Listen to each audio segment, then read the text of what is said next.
Meu nome é Esma, e esta é a história de como fui arrancada da minha vida e jogada no coração do Império Otomano contra a minha vontade. Mas antes de continuar, preciso que você entenda algo. Eu não queria ser escolhida, não queria ser vista, não queria ser amada por um sultão. Tudo o que eu queria era desaparecer entre as sombras de um palácio onde mulheres brilhavam por um momento e depois morriam esquecidas. Só que o destino tinha outros planos para mim. Cresci nas montanhas da Circácia, entre árvores brancas e névoas frias que abraçavam as colinas ao amanhecer. Minha mãe me ensinava a ler poesia persa enquanto fiávamos lã nas tardes de inverno. Meu pai, um bey respeitado, governava nossa província com justiça e honra. Éramos uma família feliz, simples, completa. Mas a felicidade, descobri depois, é um luxo que os poderosos podem arrancar de você sem aviso.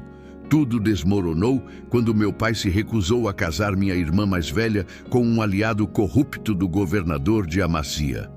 Foi uma decisão de princípios, de honra. Mas no mundo dos homens poderosos, a honra é vista como teimosia e a justiça como rebeldia. Acusaram meu pai de traição, despojaram-no do título, confiscaram nossas terras. Ele morreu doente, humilhado, com o coração partido. Minha mãe não suportou a dor da vergonha e o seguiu para o túmulo poucos meses depois. Eu fui o pagamento final, a última dívida do nosso clã. Fui oferecida como tributo ao Palácio Imperial, embrulhada como um presente que ninguém pediu, enviada para Istambul numa embarcação escoltada por soldados que me tratavam como mercadoria. Ninguém me perguntou se eu queria ir. Ninguém se importou com as lágrimas que guardei por dentro, porque chorar seria mostrar fraqueza, e eu já tinha decidido que não daria a eles essa satisfação. Durante a viagem pelo Bósforo, sentada entre cestos de seda e ânforas seladas, fiz uma promessa a mim mesma. Jamais me renderia a nenhum homem, nem mesmo a um sultão. Não seria mais uma flor arrancada para adornar um salão alheio. Se tinha que entrar naquele palácio, entraria como pedra, não como pétala. Foi então que tive a ideia. Se a beleza era o que buscavam, eu destruiria a minha. Se queriam docilidade, ofereceria silêncio. Se esperavam submissão, dariam de cara com indiferença. Ao avistar pela primeira vez as cúpulas douradas do palácio de Topkapi entre a névoa matinal, não chorei. Em vez disso, inclinei-me sobre um balde de água e, com mãos trêmulas, cobri meu rosto com rolim, uma pasta escura feita de cinzas e óleo. Marquei minhas bochechas, cobri minha testa, apaguei o brilho da minha pele. Envolvi minha cabeça com um yashmak velho e escuro, deixando apenas uma fresta para os olhos. Peguei um pedaço de carvão e esfregá-lo nos dentes para escurecê-los. Cortei as unhas até sangrarem, tirei os brincos de cobre que ainda guardava da infância e, finalmente, curvei-me ligeiramente, como se carregasse anos de cansaço nas costas. Não era beleza que eu queria mostrar, era desgaste.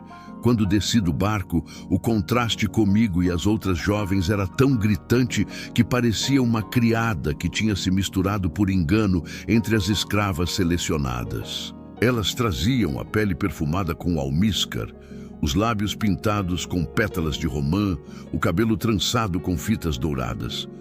Algumas sorriam ao serem recebidas pelos eunucos do palácio. Outras fingiam recato enquanto lançavam olhares calculados. Eu caminhava com o rosto baixo e o passo torpe, envolta num entare de linho gasto e num manto de lã escura que roçava o chão. Uma criada do palácio me empurrou sem cerimônia para o pátio de mármore, onde esperavam outras mulheres trazidas de diferentes províncias. Ninguém me olhou uma segunda vez. Era exatamente o que eu queria.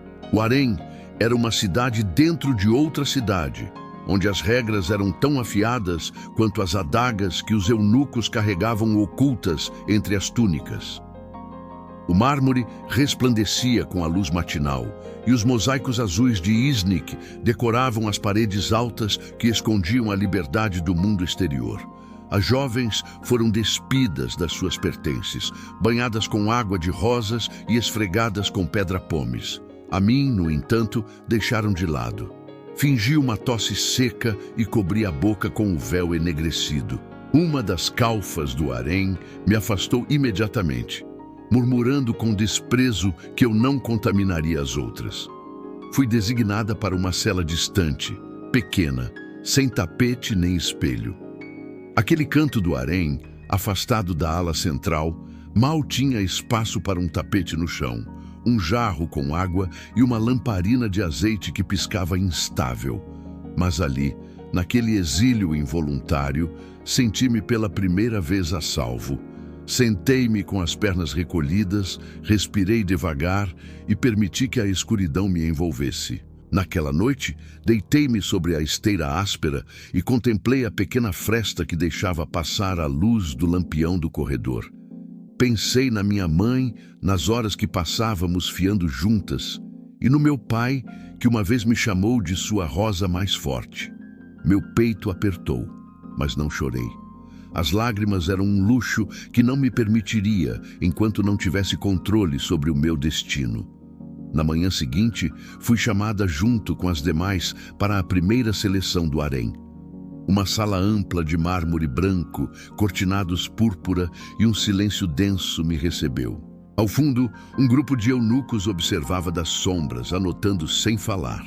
As jovens eram apresentadas uma a uma, seus nomes, idades, habilidades.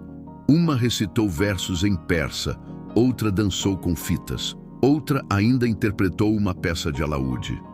Eu não falei. Quando me perguntaram meu nome, baixei a cabeça. O eunuco encarregado franziu o senho e murmurou com fastio: "Uma muda, que desperdício, anotem assim." Nenhum jurado me observou mais que uns segundos. Era o que eu desejava. Mas ao sair daquela sala, enquanto me perdia entre os corredores adornados com celosias douradas e colunas de mármore rosa, ouvi um murmúrio que me fez parar. Dizem que o sultão não escolhe pela beleza, mas pelo silêncio. Como assim? Que ele não quer ser amado, só obedecido, e por isso não olha para ninguém. As palavras ficaram flutuando na minha mente como cinzas sobre a água. Que tipo de homem era aquele que reinava sem buscar amor, que dormia entre aromas e veludo, sem permitir que ninguém o tocasse na alma?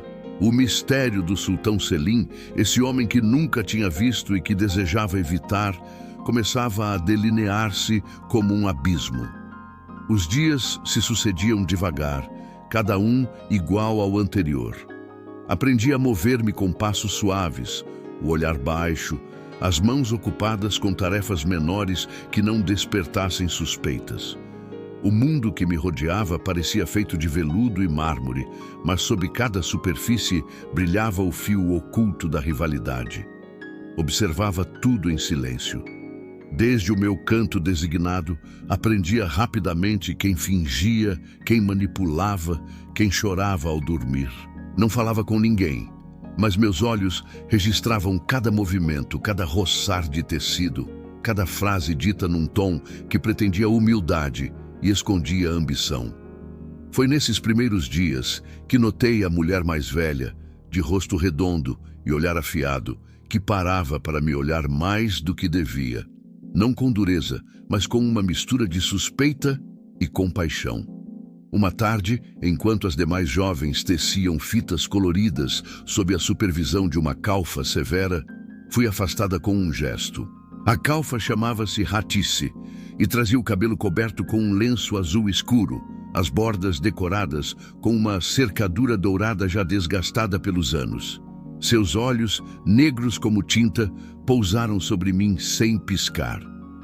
"Não falas", murmurou sem tom de reprovação. Baixei a cabeça. Não fingia mudez, mas também não a desmentia. O silêncio era o meu escudo mais eficaz. Hatisse me estudou por alguns segundos mais. Depois se aproximou e ajustou meu véu com uma delicadeza inesperada. Seus dedos eram ásperos, curtidos pelos anos de serviço, mas o gesto foi maternal. "Não sei quem és, menina", sussurrou perto do meu ouvido, "mas não te pareces com as outras, e isso pode salvar-te ou destruir-te." Não disse mais nada, mas desde então fui frequentemente designada para tarefas perto de Ratice. Limpeza de tapetes, cuidado das lamparinas de azeite, organização das estantes onde se guardavam os perfumes. Nenhuma tarefa era nobre, mas me mantinha longe dos olhos mais perigosos. Foi numa dessas noites, enquanto voltava de uma tarefa menor na sala de leitura, que cruzei pelo pátio interior. Era um jardim fechado, flanqueado por colunas de mármore e lampiões pendurados, que projetavam uma luz quente e piscante. As demais estavam ocupadas na cerimônia do chá e a brisa noturna trouxe consigo uma estranha sensação de nostalgia. Por um instante, senti-me longe do palácio, longe daquele mundo de roupagens pesadas e perfumes envenenados. Fechei os olhos e então cantei. Foi apenas um murmúrio, uma melodia infantil que minha mãe costumava entoar enquanto fiávamos lã nas tardes frias do norte. Uma toada simples, quase sem letra, que falava de folhas caindo e de aves que migram sem saber se voltarão. Cantei com a voz baixa, quebrada, como se a nota mesma fosse um suspiro preso na garganta. Quando terminei, o silêncio me envolveu por completo. Não soube que da galeria superior alguém me observava. Um leve ranger me fez virar, mas não vi ninguém. Envergonhada por ter me deixado levar pela emoção, apertei os lábios e apressei-me a voltar para minha cela. Não voltei a cantar. No dia seguinte, encontrei na minha esteira um pequeno lenço limpo, dobrado com esmero. Era de linho fino, branco, sem bordados. Não era meu.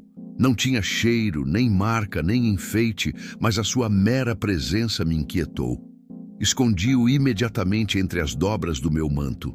Naquela manhã, enquanto ajudava Ratice a organizar frascos de essências, atrevi-me a olhá-la nos olhos pela primeira vez. A Calfa sustentou meu olhar e, após alguns segundos de silêncio, falou com voz baixa, como se recitasse um verso destinado a outra pessoa. Às vezes o jardim parece vazio, mas há quem escute até as pedras cantarem. Não respondi. Não sabia se aquela frase era advertência, consolo ou algo mais. Os dias continuaram, cada um igual ao anterior, mas agora o ar parecia diferente. Sentia que me observavam, não de forma ameaçadora, mas com uma curiosidade contida.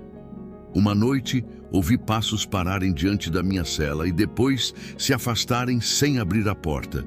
Noutra ocasião, um vaso de flores foi trocado por um mais bonito, sem que ninguém notasse. Pequenos gestos, mínimos, mas inegáveis. Embora não soubesse, já não era invisível. Nas cozinhas, algumas mulheres começaram a mencionar-me sem me nomear. A muda, diziam, a que não sorri, a feia. Cada uma projetava em mim uma história diferente, filha de um general, bruxa circassiana, escrava rebelde. E embora nenhuma acertasse, o fato de falarem de mim implicava um perigo crescente, porque no harém ser um mistério era mais provocador do que ser bela. Uma tarde, enquanto cruzava o corredor das lamparinas, ouvi pela primeira vez o riso de Nerges, a favorita. Era um som envolvente, claro, como um sino de cristal, mas com um fio imperceptível de veneno. Não a tinha visto ainda, mas bastou ouvi-la para compreender que aquele som era tão perigoso quanto uma adaga sem cabo. Baixei o olhar e apressei o passo. Naquela noite, ao deitar-me, voltei a pensar na minha mãe, no seu rosto pálido, nas mãos fortes que trançavam meu cabelo com doçura, nas palavras que costumava dizer-me cada vez que me penteava. A beleza passa, filha, mas o que não se vê, isso é o que perdura. E assim, envolta naquela frase antiga como um escudo invisível, fechei os olhos sem saber que o meu silêncio tinha começado a abrir portas que muitas teriam pago para atravessar. O harém dormia, mas os sussurros mantinham-se acordados, como o destino, como os olhos que me tinham visto cantar, como um eco que, embora ninguém ouça, já começou a transformar o mundo. Passou-se uma semana até que o impossível acontecesse. Estava a esfregar o chão com uma escova de cerdas duras, as mangas enroladas até aos cotovelos e o véu mais baixo que de costume, pois não esperava que ninguém me olhasse ali. O sol entrava em linhas oblíquas pelas janelas altas e a água com sabão ardia-me nas mãos. Quando ouvi os passos apressados do eunuco, levantei-me apenas, sem imaginar que aquela manhã seria diferente de todas. Tu, a número 113, o sultão solicitou a tua presença. A frase foi como um golpe no peito. Não a esperava. Ninguém a esperava. Durante um segundo, acreditei que se tratava de uma brincadeira cruel. Mas ao ver a rigidez no rosto do eunuco, soube que não havia escapatória. Lavei o rosto com água fria, cobri-me melhor com o yashmak e atei o manto com mãos trêmulas. Não tive tempo de me perguntar como tinha chegado a essa situação. Apenas caminhei atrás do homem pelos corredores silenciosos, atravessando pavilhões que não conhecia, subindo escadas flanqueadas por lamparinas de azeite, até chegar a uma porta dupla custodiada por 2 guardas armados. O coração batia-me no peito com uma fúria contida. No meu interior, repetia vezes sem conta que não era ninguém, que não tinha nada para oferecer, que não devia falar mais do que o necessário. Pensei no meu pai, na dignidade com que tinha caído, no olhar severo da minha mãe ao advertir-me que não permitisse jamais que me rebaixassem sem lutar. Quando a porta se abriu, uma corrente de ar perfumado acariciou-me o rosto. A sala era ampla, revestida com cortinas de seda cor de esmeralda, e o chão estava coberto com tapetes tecidos à mão que representavam constelações antigas. Ao fundo, junto a uma fonte interior de mármore branco, estava ele, Selim, alto, de costas direitas. Vestia um cafetã azul escuro bordado a fios de ouro. Seu cabelo estava recolhido num turbante sóbrio, sem enfeite, e a barba, aparada com precisão, emoldurava um rosto de linhas firmes. Quando entrei, ele não se moveu, apenas me olhou. Baixei a cabeça. "O teu nome?" perguntou com uma voz tão grave quanto tranquila. Não respondi. Mantive a cabeça baixa e as mãos entrelaçadas. "Não és muda", acrescentou o sultão. "Sei o porquê cantaste." Houve um silêncio longo. O som da água na fonte enchia o espaço entre ambos como uma barreira invisível. Levantei o rosto apenas. Sabia que mentir não tinha sentido. Sabia também que a verdade podia condenar-me. "Esma", disse finalmente com um fio de voz. Selim semicerrou os olhos, observando-me com atenção. Havia algo estranho em mim, algo que não coincidia com as demais mulheres que tinha visto desfilar diante dele. Não mostrava medo, mas também não submissão. Não adornava a voz, não dulcificava o olhar. Havia em mim uma dignidade que o desconcertava. "Por que escondes o teu rosto?" perguntou com um toque de curiosidade mais do que de autoridade. "Porque aqui é melhor não ser vista", respondi sem levantar a voz. O sultão inclinou-se ligeiramente para a frente. Tinha esperado adulação, talvez um gesto de coqueteria dissimulada, mas não aquela calma estranha, aquele controlo férreo que parecia brotar da experiência, não do medo. "Sabes quem sou?" "Sim." "Então por que não treme a tua voz?" Respirei fundo. A verdade brotou como um fio que não consegui deter, porque não vim por vontade própria e não quero agradar a ninguém. A sala ficou em silêncio. O eunuco, que ainda permanecia num canto, virou o rosto atônito. Selim não se ofendeu. Pelo contrário, nos seus olhos escuros apareceu algo parecido com surpresa ou fascinação. Podes retirar-te, disse ele ao eunuco. Quero falar com ela a sós. O homem inclinou-se e desapareceu sem fazer ruído. Selim levantou-se, caminhou até mim com passo tranquilo, sem ameaçar, mas com a autoridade de quem nunca foi detido. Parou a poucos passos e contemplou-me com intensidade. Não temo as mulheres que tentam seduzir-me, murmurou, mas as que não querem fazê-lo, essas inquietam-me. Mantive o olhar baixo. Não soube se o meu peito batia de raiva ou de desconcerto. Aquele homem tinha uma aura imponente, mas também uma sombra nos olhos, como se levasse dentro uma pena que ninguém conseguia tocar. Cantaste ontem à noite. Por quê? Hesitei, mas não desejava mentir. Porque me sentia só e na minha terra cantar espanta a tristeza. Selim assentiu com lentidão. Depois voltou-se e regressou ao seu lugar junto à fonte. Podes ir-te, Esma. Não me movi de imediato. Depois inclinei-me numa reverência contida, sem dramatismo, e recuei até a porta. Só quando estive fora, a minha respiração tornou-se agitada. Não sabia o que tinha acontecido naquela sala, mas algo tinha mudado. Não nele, em mim. Selim, por sua vez, ficou sozinho contemplando a água dançante na fonte. Não entendia por que aquela mulher sem joias nem perfume tinha deixado um eco tão persistente na sua mente. Mas sabia uma coisa, voltaria a chamá-la. E eu, ao regressar ao meu canto no harém, compreendi sem necessidade de confirmação. Aquele não seria o último encontro. E o meu silêncio, o meu disfarce, a minha muralha de rolim e desapego, talvez já não fossem suficientes para me proteger, porque algo no meu interior começava a rachar. Não por medo, não, mas por uma curiosidade perigosa. Os encontros entre Selim e mim, iniciados com breves interrogatórios, tinham evoluído para conversas silenciosas, onde as palavras eram menos importantes que as pausas entre elas.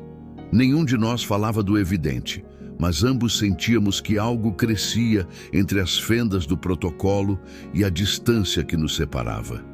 O que não devia suceder, o que não tinha sido permitido por vontade minha, nem por decreto dele, já habitava o espaço onde os nossos olhares se cruzavam. Selim começou a pedir a minha presença sem motivo aparente. Às vezes, fazia-me entrar sem mais intenção que observar-me em silêncio. Outras formulava perguntas sobre temas que nada tinham a ver com a corte. Os sabores da minha terra, os contos que escutava na infância, os sons que me faziam chorar. Respondia com cautela, sempre velada, sempre medida. Mas as minhas palavras não eram cerviz. E isso, para um homem acostumado à reverência, resultava profundamente perturbador. Nunca tirava o véu diante dele. Mantinha-o como um muro invisível, um lembrete de que não estava ali por desejo próprio. E embora o meu rosto continuasse coberto pelo tecido escuro, Selim tinha começado a construí-lo na sua mente. Imaginava o contorno da minha boca pelo leve tremor na voz, a forma das minhas faces pela luz que se filtrava entre as pregas e o brilho dos meus olhos, que às vezes, quando me atrevia a olhá-lo diretamente, queimavam-me mais que qualquer carícia. Eu, por minha vez, saía de cada audiência com o coração em desordem. Lutava para manter a calma, para convencer o meu corpo de que não reagisse à proximidade daquele homem que representava tudo o que jurei rejeitar. Mas havia algo nele que não coincidia com a lenda. Não era cruel nem altivo. Havia na sua voz uma fenda, e isso confundia-me mais do que se tivesse sido brutal. O harém, no entanto, era um terreno onde os olhos eram mais perigosos que as palavras. Nergis, a favorita do sultão, notou-o de imediato. Durante anos tinha reinado entre as mulheres do palácio, não só pela sua beleza chamativa, nem pela sua pele de alabastro, mas pela sua astúcia e habilidade para adivinhar os ventos do poder. Sabia quando fingir ternura, quando oferecer o seu silêncio, quando jogar a vítima, mas agora sentia que algo se deslizava fora do seu controlo. Selim já não assistia às cerimônias noturnas, não passava pelos seus aposentos, nem recebia as suas essências personalizadas. As suas criadas, sempre a par de cada movimento do soberano, tinham confirmado que uma mulher desconhecida era convocada em horas insólitas e que ninguém sabia exatamente quem era. Aquela incerteza acendeu em Nergis uma chama fria, muito mais perigosa que o ciúme. Enquanto isso, Hatice observava com preocupação a mudança subtil em mim. Não era o rosto nem o andar o que denunciava a transformação. Era a maneira como tocava os objetos, como se o mundo que me rodeava tivesse adquirido um peso diferente. Era o modo como guardava silêncio, já não para me proteger, mas para ocultar algo que não sabia como nomear. Uma tarde, enquanto supervisionávamos a limpeza dos biombos dourados da sala de leitura, Hatice aproximou-se sem fazer ruído. Parou às minhas costas e falou-me em voz baixa, sem preâmbulos. Estão a observar-te, não só o sultão. Sobressaltei-me levemente, mas não me virei. Não fiz nada, murmurei. Às vezes basta existir para despertar o ódio, disse Hatice com gravidade. Tem cuidado com as flores mais belas, são as que mais veneno escondem. Compreendi a mensagem. Nergis era esse tipo de flor, e o perfume do seu poder começava a tornar-se acre. Naquela noite, o harém respirava um ar espesso, como se o calor do dia tivesse ficado preso entre as cortinas de veludo. As mulheres descansavam ou entretinham-se com jogos de tabuleiro e relatos de juventude. Eu, no entanto, tinha regressado à minha cela antes do habitual. O meu corpo estava tenso. Algo no meu interior dizia-me que o silêncio não era completo naquela noite, que algo em algum canto esperava para se mover. Não me enganei. Uns passos suaves, apenas um roçar sobre as baldosas, pararam diante da minha porta. O fecho começou a ceder. Incorporei-me de golpe, o coração disparado. Não tinha tido tempo de acender a lamparina e a escuridão era densa. Senti que a madeira rangia ao abrir-se com lentidão. Uma silhueta deslizou-se para o interior com o sigilo de quem não quer ser visto. Mal consegui distinguir um brilho metálico na mão da figura encapuzada. Uma adaga. Antes que o ar pudesse abandonar a minha garganta num grito, uma voz firme rompeu a noite. "Detente aí!" Hatice apareceu como uma sombra protetora, empurrando com força a intrusa, que caiu ao chão com um gemido surdo. A adaga rolou sobre o mármore e o véu da atacante desprendeu-se, revelando o rosto assustado de uma criada do pavilhão de Nergis. Não podia mover-me. O meu corpo estava paralisado pelo espanto e pela consciência brutal do que esteve prestes a acontecer. Hatice, com o rosto endurecido, agarrou a criada pelo braço e obrigou-a a levantar-se. "Não é momento para escândalos", murmurou. "Mas isto não ficará assim." Levou-a para fora do quarto sem dizer mais. Quando regressou, encontrou-me sentada no chão, com as mãos trêmulas e o rosto oculto entre os joelhos. Hatice aproximou-se devagar, sentou-se ao meu lado e, sem dizer palavra, colocou uma manta sobre os meus ombros. Permanecemos assim largo tempo, não havia necessidade de falar. O perigo tinha mostrado o rosto. A minha vida já não era só minha, tinha cruzado uma linha invisível. E do outro lado, a intriga, a paixão contida e a inveja espreitavam com garras afiadas. Naquela noite, quando o palácio voltou ao silêncio, não fechei os olhos. Tinha entendido que a minha máscara já não me protegia e que sob a cinza que cobria a minha alma, a rosa começava a florescer, ainda sem permissão. O jardim interior do palácio era um santuário secreto reservado para os momentos mais íntimos de contemplação. Custodiado por muros altos cobertos de jasmins entrelaçados e salpicado de lagos onde flutuavam lírios brancos, esse espaço parecia flutuar fora do tempo. Ali os sussurros não chegavam e as intrigas ficavam-se nos mármores do corredor anterior. Só o vento e os pensamentos tinham permissão de circular entre as palmeiras e as fontes de pedra. Naquela tarde, o céu estava velado por uma cortina de nuvens finas e uma brisa imprevisível cruzava os corredores do harém com um sopro persistente que brincava com os véus e as pregas das túnicas.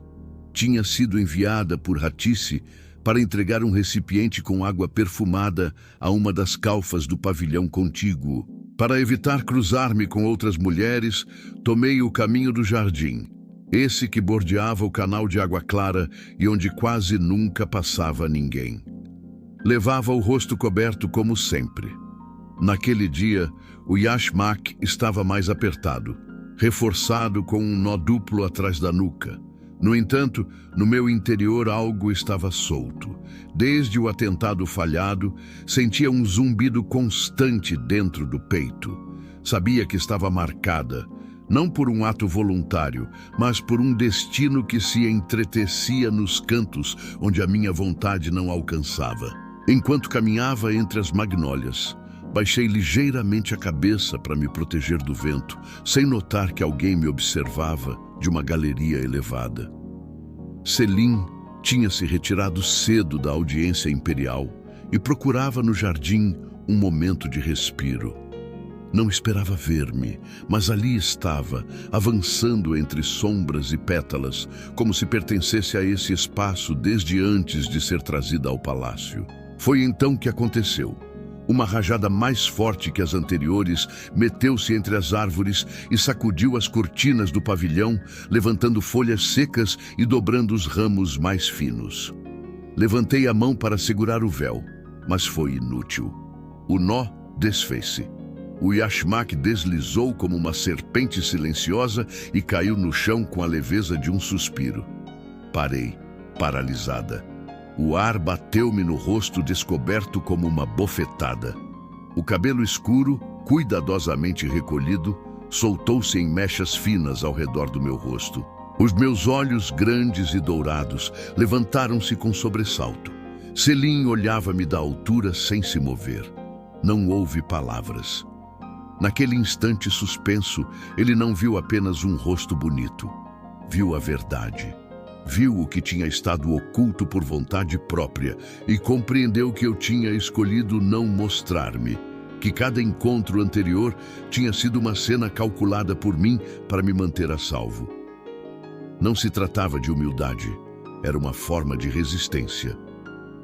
Mas o impacto não foi só pela revelação, foi pela sensação vertiginosa de que tudo aquilo que o tinha atraído em mim, a voz firme, o pensamento claro, a dignidade no silêncio, encontrava um eco perfeito naquele rosto sem adornos, sem artifícios. Ao dar-me conta de que tinha sido vista, baixei a cabeça com brusquidão. Agachei-me para apanhar o véu, mas os meus dedos não o encontravam. O chão parecia longínquo, como se tivesse afundado sob os meus pés. Finalmente agarrei-o, apertei-o contra o meu rosto e corri pelo caminho oposto sem olhar para trás, sem respirar. Selim não me deteve, também não deu ordens. Naquele momento permaneceu de pé, com as mãos cruzadas às costas, sentindo como algo dentro dele, algo que levava anos endurecido, começava a rachar. A mulher que tinha começado a procurar não era uma sombra, não era um sussurro, era carne, alma e decisão, e agora que tinha visto o seu rosto, não poderia deixar de o recordar. Naquela noite, o palácio pareceu mais silencioso que o habitual. Hatice procurou-me entre os pavilhões da ala este, mas não saí do meu quarto. Não comi, não acendi a lamparina. Permaneci sentada sobre a esteira, o véu entre as mãos, os olhos fixos num ponto invisível. Não chorava, mas a minha respiração era errática e o tremor dos meus dedos denunciava que a muralha que tinha construído com tanto cuidado começava a desmoronar-se. Hatice entrou sem se anunciar, fechou a porta com suavidade e sentou-se junto a mim. O que aconteceu? Não respondi de imediato. Quando finalmente falei, a minha voz era tão baixa que parecia provir do fundo de um poço. Ele viu-me. Hatice guardou silêncio. O vento arrancou-me o véu. Não o vi vir. Não tive tempo. A mulher mais velha assentiu com lentidão. Compreendia mais do que dizia. E o que fez ele? Nada. Olhou-me. E tu? Fugi. O silêncio entre ambas foi longo, como se o tempo precisasse de se assentar antes de continuar a correr. Finalmente, Ratice tocou-me a mão com ternura. Não podes desfazer o que já foi visto, mas ainda podes decidir como o enfrentas. Nessa mesma noite, uma ordem foi emitida dos aposentos do sultão. A número 113 devia ficar afastada de toda a atividade comum. Nenhuma calfa teria acesso à sua cela sem permissão expressa. Não partilharia refeições, nem tarefas, nem reuniões com o resto das mulheres. Só Ratice, como sua responsável, poderia aproximar-se dela. Quando a notícia se difundiu pelos corredores do harém, os rumores dispararam como pólvora acesa. Algumas murmuravam que a jovem tinha cometido uma falta grave. Outras, que Selim tinha descoberto nela um favor não solicitado. Mas ninguém sabia com certeza o que tinha acontecido. E esse vazio de informação converteu-me num fantasma perigoso, metade mito, metade ameaça. Nerges, ao saber, apertou os dentes até se magoar. Soube, sem necessidade de provas, que aquela sombra que antes não tinha nome, agora era uma presença real, e que o sultão, com apenas um olhar, tinha mudado o equilíbrio do harém. Eu, entretanto, comecei a viver numa bolha de silêncio e isolamento. Não saía do meu quarto salvo quando era convocada. Não falava com ninguém, salvo com Ratice. Mas o mais inquietante era que o sultão não me chamou durante vários dias. Essa ausência, longe de me tranquilizar, mergulhou-me numa angústia muda, porque já não sabia o que desejava mais. Não voltar a vê-lo ou que me mandasse chamar uma vez mais. O véu, cuidadosamente dobrado, descansava sobre a prateleira de madeira junto à lamparina. Não voltei a cobrir-me com ele da mesma forma. Sabia que o verdadeiro véu já não era de tecido, mas de emoções contidas, e que o sultão tinha cruzado essa fronteira sem pedir permissão. O palácio, pela primeira vez em muito tempo, tinha sido testemunha de algo autêntico. Uma mulher que não procurava ser vista e um homem que não podia deixar de olhar. E embora ainda não o soubéssemos, aquele instante no jardim marcaria o princípio de uma nova guerra silenciosa, íntima, inevitável. Porque nada desperta mais desejo que aquilo que foi proibido por vontade própria. Os dias passavam devagar e uma tensão estranha tomou conta do palácio. Eu permanecia na minha cela, como uma prisioneira de luxo, sem saber o que acontecia lá fora. Até que uma tarde, quando o silêncio parecia ter se apoderado por completo da estância, a porta abriu-se sem aviso prévio. Não houve anúncio, nem passo apressado de eunuco, nem olhar antecipado de cortesã. Foi ele, o sultão, quem entrou com passo firme, sem protocolo, sem acompanhantes. Vestia uma túnica escura, sem bordados, e trazia os braços cruzados às costas. Pus-me de pé de imediato. O véu já não cobria o meu rosto como antes. Apenas um lenço ligeiro me rodeava o cabelo. Não fiz reverências. Apenas o olhei com serenidade. Selim não falou ao princípio. Fechou a porta atrás de si e observou-me em silêncio. Os seus olhos não eram duros, mas sim intensos, como se procurassem algo que não se podia tocar. Finalmente, aproximou-se até ficar a menos de 1 metro de mim. Por que o fizeste? Pestaneja devagar. Fazer o quê? Ocultares-te. Respondeu com um tom contido, apenas mais alto que um sussurro. Cobrires-te. Fingires que não eras quem és. Baixei o olhar 1 segundo, depois levantei-o com calma. Porque não queria ser vista como uma oferenda, nem como uma escrava, nem como um objeto que alguém mais entregou sem perguntar.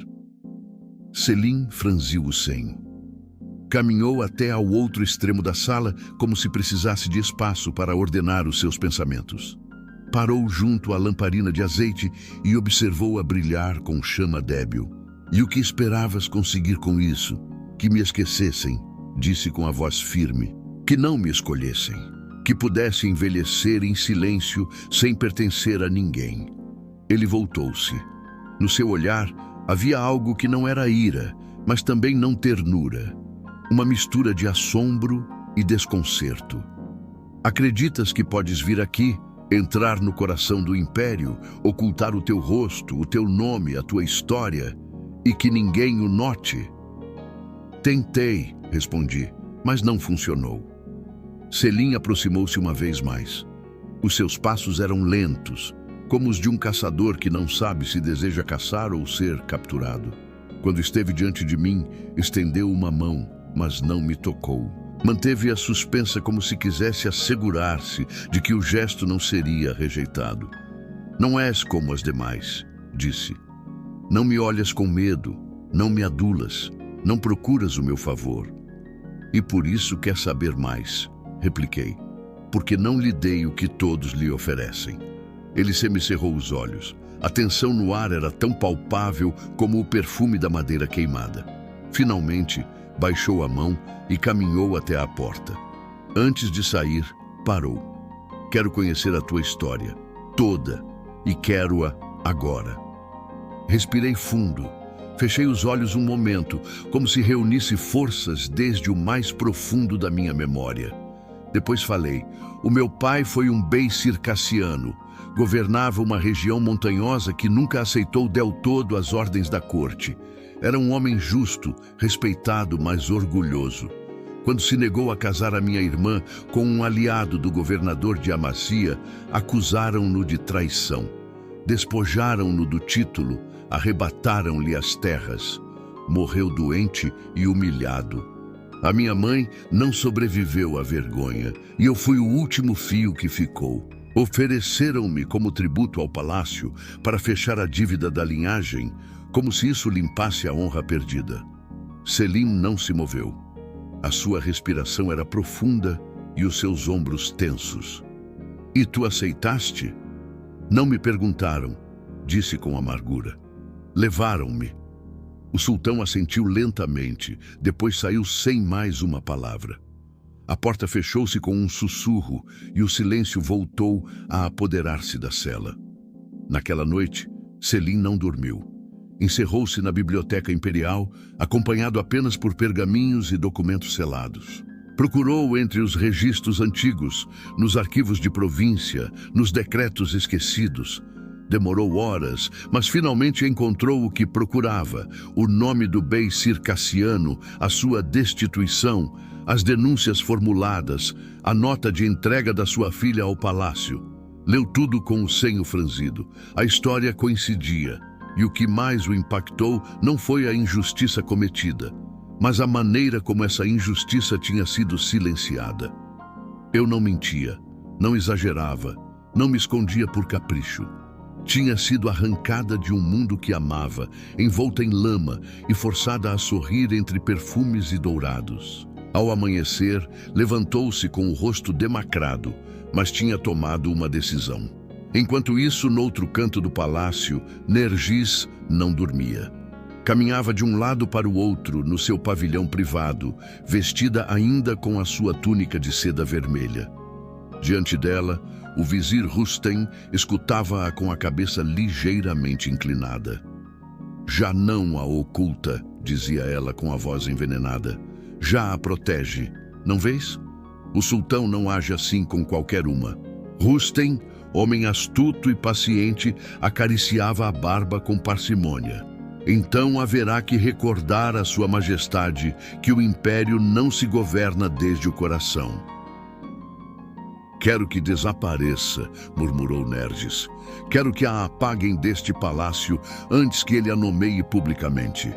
Não posso permitir que uma Donnad me arrebate o que construí durante anos. Rustem sorriu com lentidão. Tudo se pode arranjar, mas há que fazê-lo bem. O jogo tinha começado, o tabuleiro estava disposto e o coração, peça invisível mas crucial, acabava de ser posto em xeque.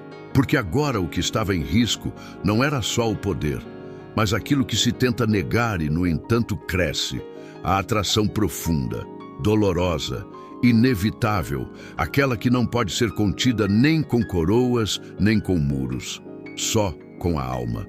Os dias que se seguiram foram uma montanha-russa de emoções. Selim mandou me chamar com mais frequência.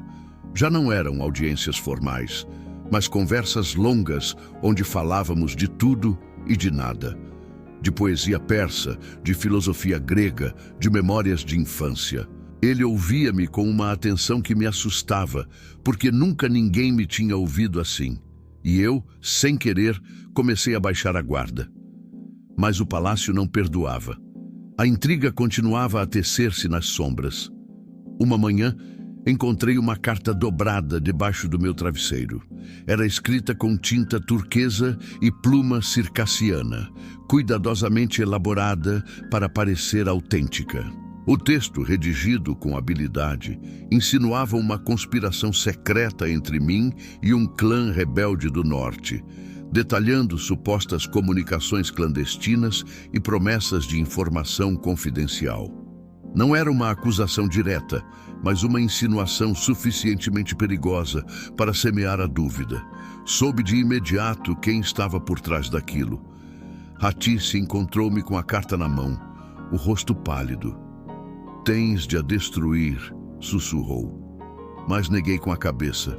"Não, que eles a vejam, que saibam o que fizeram." Na manhã seguinte, o palácio despertou com uma energia diferente. Mal o sol tinha cruzado os terraços, quando um eunuco se apresentou nos meus aposentos com a ordem de comparecer perante o sultão no conselho privado. O tom era cortês, mas o olhar do mensageiro não deixava lugar a dúvidas. Tratava-se de um julgamento. Fui conduzida por corredores amplos, flanqueados por tapeçarias otomanas e colunas de alabastro. Ao cruzar o umbral da sala do conselho, senti que todos os olhares se cravavam em mim. Estavam presentes vários membros do divã, entre eles o próprio vizir Rustem, cuja expressão fingia preocupação. Selim ocupava o assento central, erguido, impassível, com as mãos apoiadas sobre os braços do trono talhado. O eunuco maior depositou a carta sobre a mesa. "Esta missiva foi encontrada nos aposentos da jovem", disse. "Contém referências a movimentos rebeldes nas províncias do norte." Um silêncio espesso caiu sobre a sala. Selim não olhou para ninguém, só para mim. "Tens algo a dizer, Esma?" Avancei um passo sem tremer. A minha túnica era simples, o meu cabelo recolhido num coque baixo. Não levava joias nem enfeites. Os meus olhos brilhavam com uma calma serena. Peguei na carta entre os dedos, desdobrei-a com lentidão, li o conteúdo em silêncio e depois levantei o olhar. "O meu silêncio foi o meu escudo", disse com voz clara, "não o meu delito." E sem mais, rasguei a carta em 4 partes e deixei-a cair no chão. Os murmúrios começaram de imediato.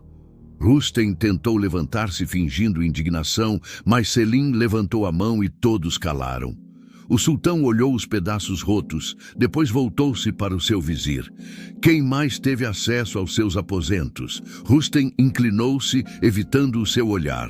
"Qualquer um, meu senhor, até as criadas." "Então, não há prova da sua origem", sentenciou Selim, "nem do conteúdo, nem da intenção." E com um gesto seco, deu por terminada a reunião. Fui escoltada de regresso sem mais uma palavra, mas ao chegar à minha cela, soube que algo tinha mudado. Já não era uma sombra, já não era uma prisioneira tolerada. Tinha me defendido com dignidade e tinha-o feito aos olhos daqueles que esperavam ver-me tremer. Nergis, ao saber do desfecho, atirou uma taça de cristal contra o chão, fazendo tremer as suas criadas. Compreendeu com uma fúria seca que a batalha que tinha acreditado ganha apenas começava, porque eu não era só uma mulher, era uma ameaça real. E Selim, ao ficar sozinho na sua sala, pegou nos fragmentos da carta e atirou-os ao fogo. Não por fraqueza, não por indulgência, mas porque tinha visto pela primeira vez em muito tempo uma verdade que não se podia fingir.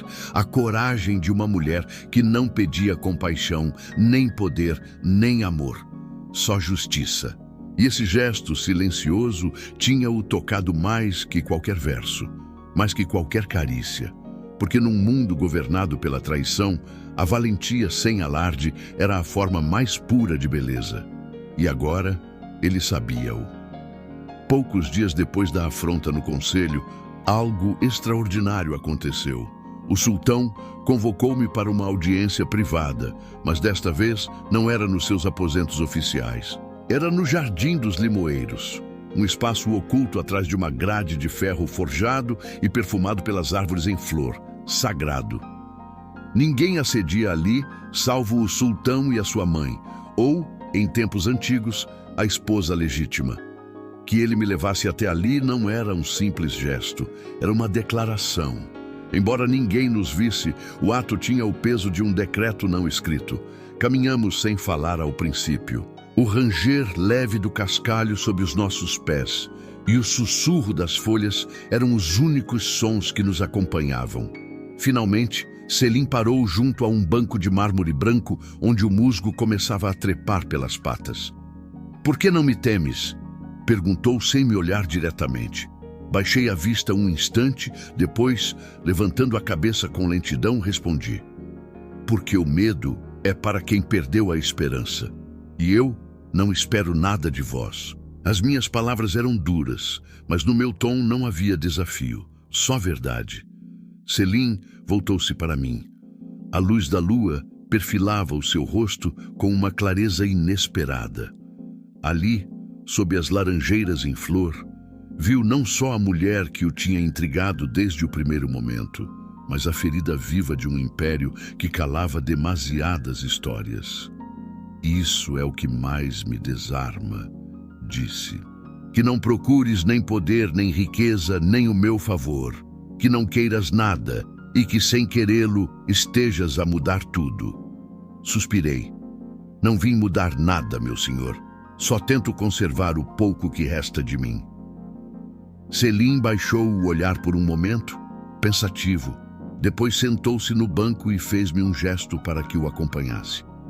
Obedeci com lentidão, sem olhar as suas mãos, sem roçar a sua pele. Sentei-me ao seu lado com a distância precisa para não incomodar, mas suficientemente perto para que as nossas presenças se reconhecessem sem palavras.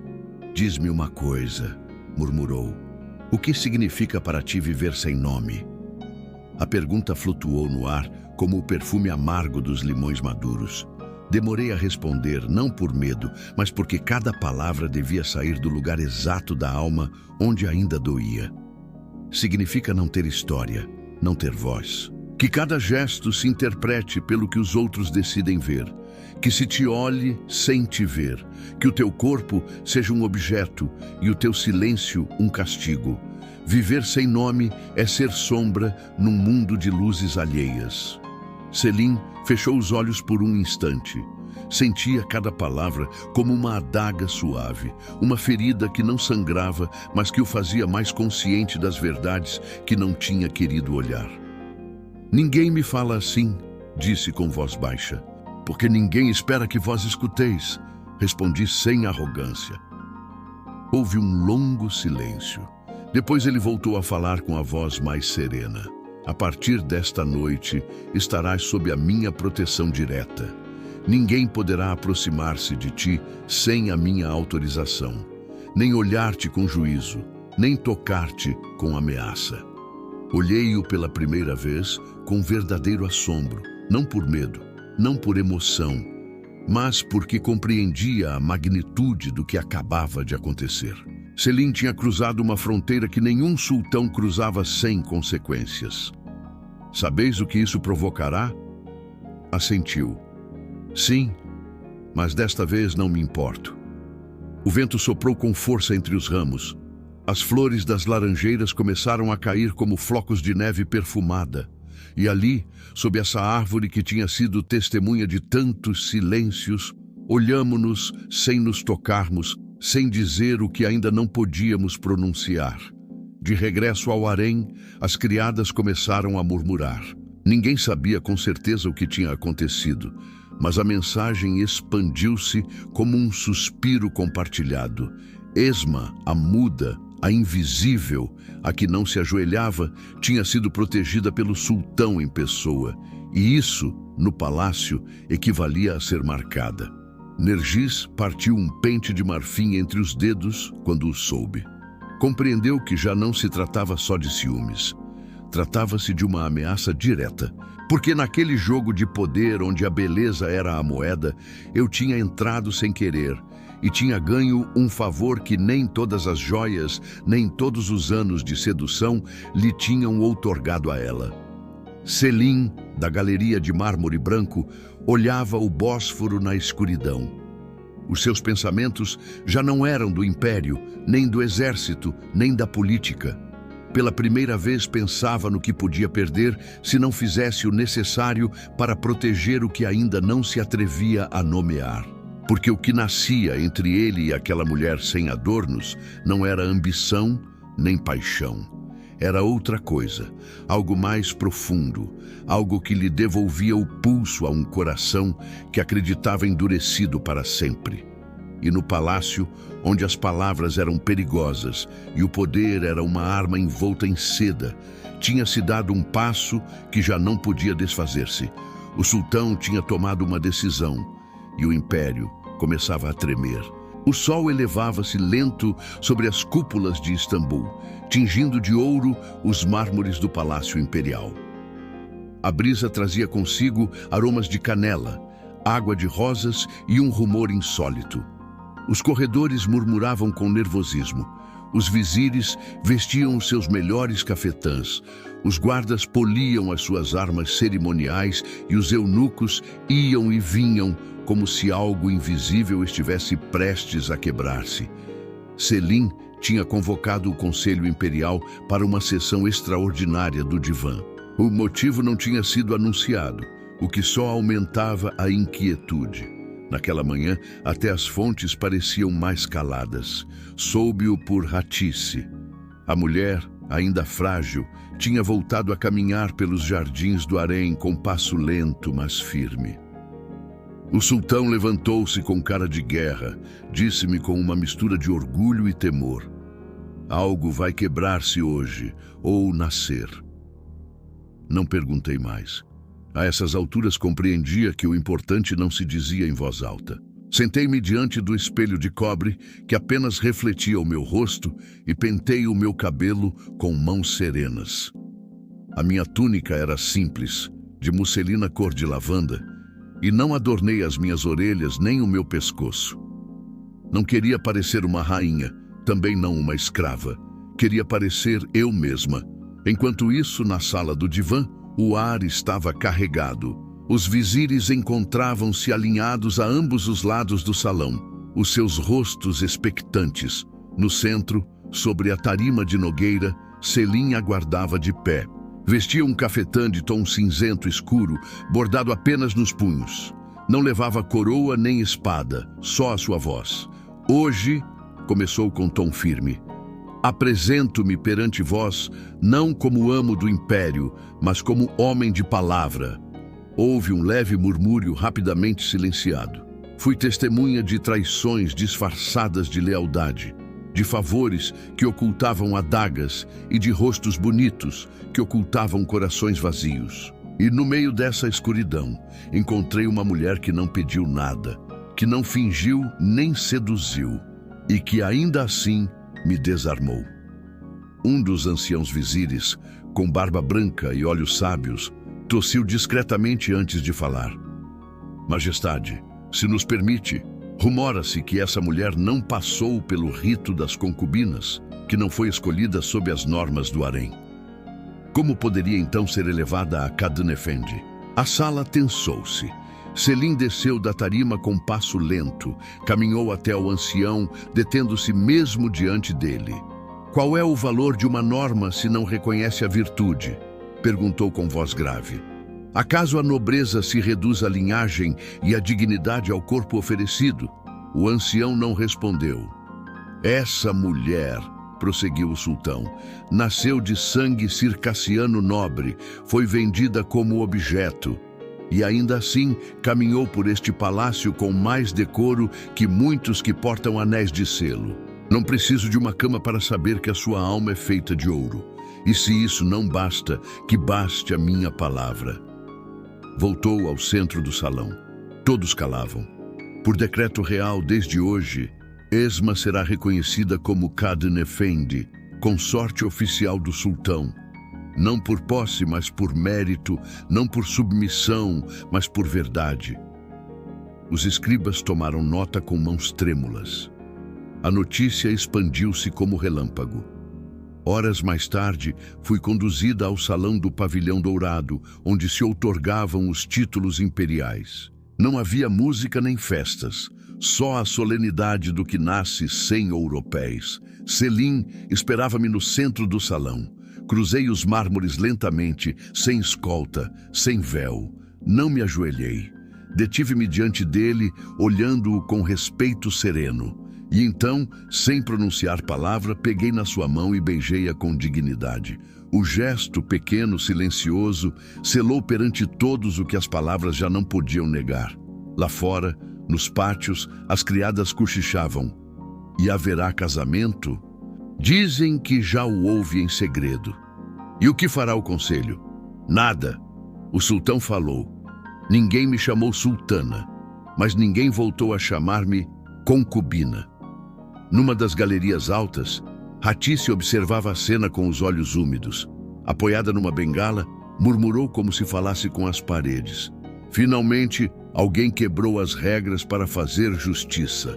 E no mar de rumores que se desatou naquela tarde, um flutuava mais forte que todos, que pela primeira vez em gerações o trono não tinha escolhido por poder, mas por coração.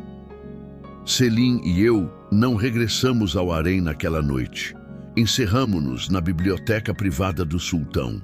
Ali, entre manuscritos e luz tênue, falamos largo tempo, não de títulos nem de decretos, mas de como nos sentíamos, dos dias passados, do que temíamos.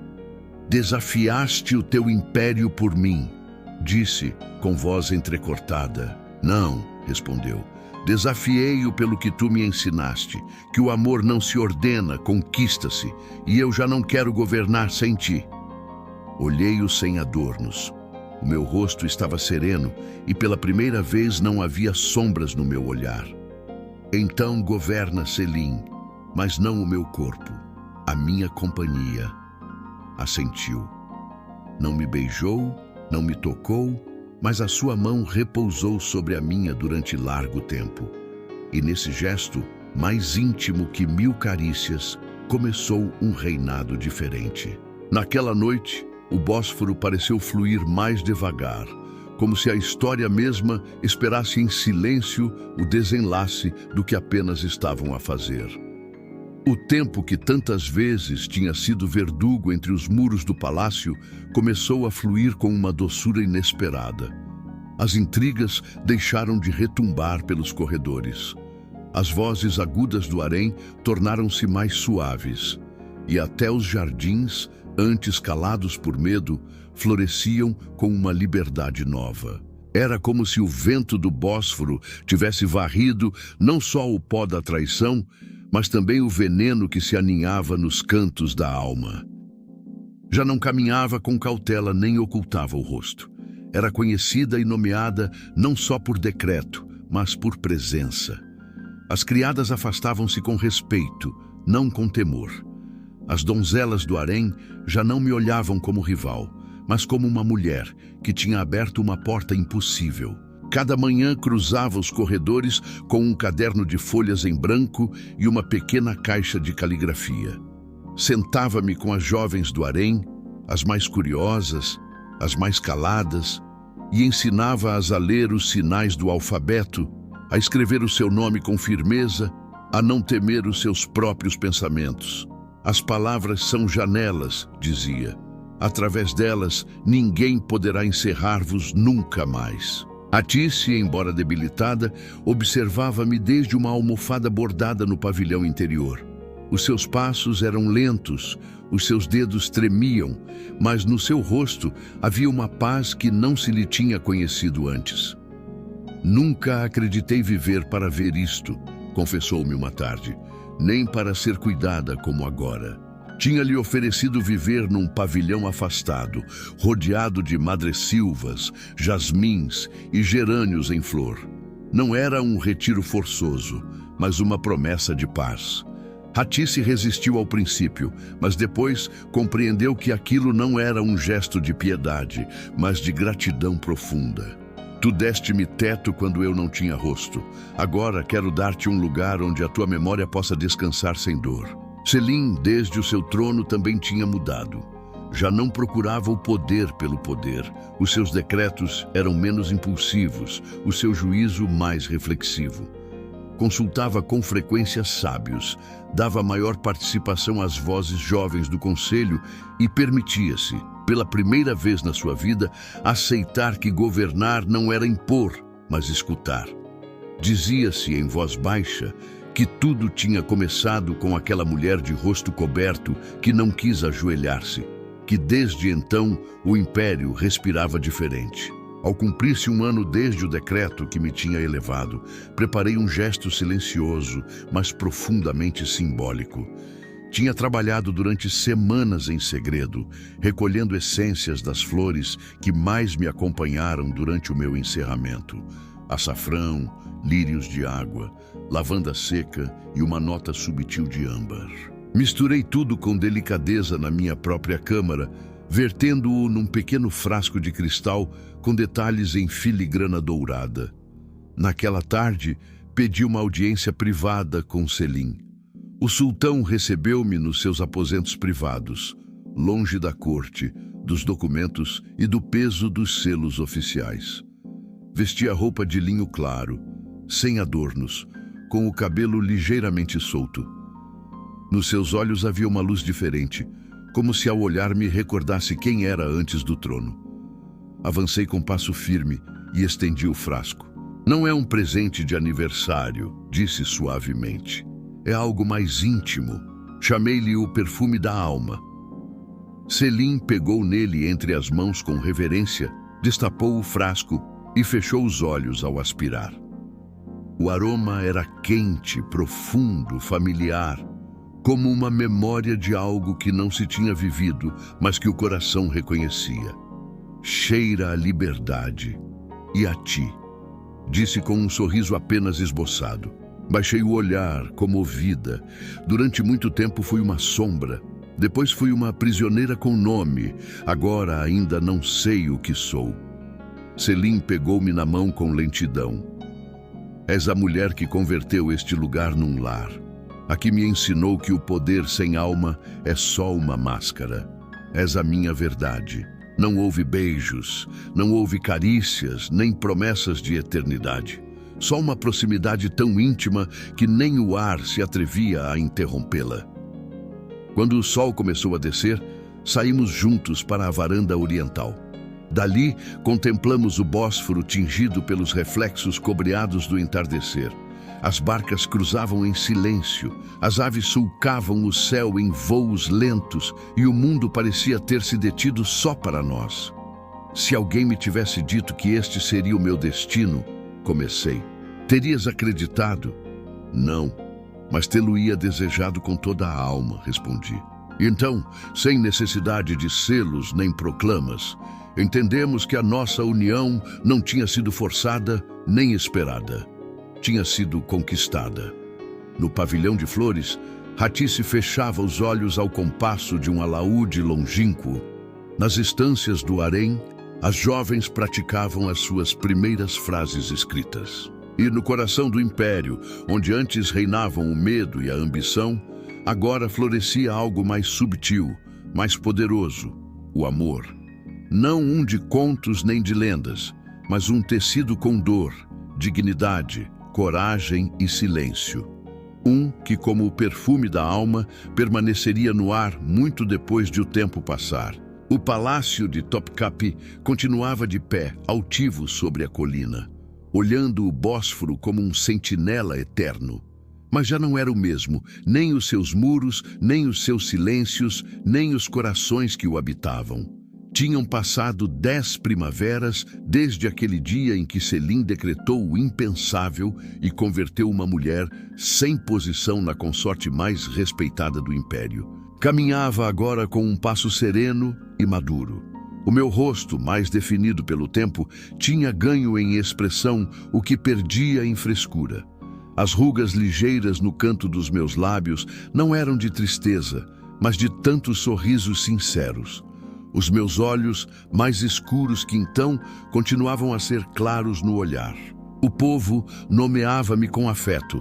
Chamavam-me a Cadã da Justiça. Diziam que a minha voz suave bastava para acalmar pleitos, que nenhuma menina do harém voltava a temer o silêncio e que em cada canto do palácio floresciam letras, bordados e livros graças à minha influência. Selim, por sua vez, envelhecia com dignidade.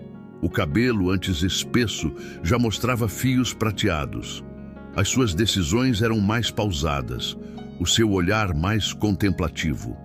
Mas se algo não tinha mudado nele, era o modo como me olhava quando eu entrava numa sala, como se ainda fosse aquela jovem coberta de hólen que se atreveu a cantar na noite. Tivemos 2 filhos. O primeiro, um varão de espírito inquieto com os olhos claros da mãe e o caráter firme do pai. O segundo, uma menina de sorriso calado que adorava sentar-se a ler junto a Ratice no pavilhão das Laranjeiras. Ratice viveu até ter cumprido uma promessa que nunca se atreveu a sonhar. Ver uma mulher como eu não só ser amada, mas honrada. Morreu em paz, rodeada de flores, com uma carta minha entre as mãos e o som do alaúde flutuando entre as cortinas. Rustem, no seu exílio ao norte, tentou uma última manobra para voltar. Enviou cartas, emissários e ameaças veladas, mas o meu nome era já mais forte que as suas intrigas. Morreu esquecido, sem testemunhas, numa fortaleza onde o vento não trazia notícias. O seu final foi a sombra que ele mesmo construiu. Nergis, por sua vez, foi vista uma vez, anos depois, numa cidade portuária convertida em narradora de histórias. Dizem que falava de palácios, de traições, de paixões impossíveis e que ninguém sabia se eram relatos reais ou invenções. Mas os seus olhos, diziam, sempre se nublavam quando nomeava um sultão que não a escolheu. A sociedade também mudou. O que começou como um escândalo palaciano converteu-se em símbolo. O decreto de Selim inspirou outros governantes a abrir espaços às mulheres não por beleza, mas por sabedoria. Em algumas cortes, permitiu-se às mulheres aprender a ler. Noutras, até aconselhar. Não foi uma mudança imediata nem perfeita, mas foi real. Uma manhã de primavera, 10 anos depois, Selim e eu encontramo-nos a sós no jardim mais antigo do palácio, o mesmo onde eu tinha cantado pela primeira vez sem saber que alguém me escutava. Ele levava na mão o frasco do perfume que lhe tinha oferecido anos atrás. Ainda ficavam umas gotas. "Sabes a que cheira agora?" perguntou-me. "A lembranças?" respondi. "E a futuro?" acrescentou, beijando-me a mão com a mesma ternura de então. Sentamo-nos sob a amendoeira, olhando as folhas dançar com o vento. Não falávamos do passado com nostalgia, nem do futuro com temor. Sabíamos que tínhamos ganho algo mais que um lugar na história. Tínhamos-nos ganho um ao outro sem dever, sem mandato, sem temor. E enquanto o Bósforo seguia o seu curso eterno, permanecemos ali, imóveis por um instante eterno, como 2 sobreviventes de uma batalha silenciosa, sabendo que o verdadeiro triunfo nunca foi o poder, mas o amor que soubemos proteger do tempo e do mundo. A história de Esma e Selim não nos fala só de amor, mas de coragem, dignidade e transformação. Esma ensinou-nos que mesmo no meio da opressão, uma mulher pode levantar a voz sem gritar, resistir sem violência e conquistar sem renunciar à sua essência. Selim, por sua vez, demonstrou-nos que até o mais poderoso pode aprender a olhar com o coração e mudar.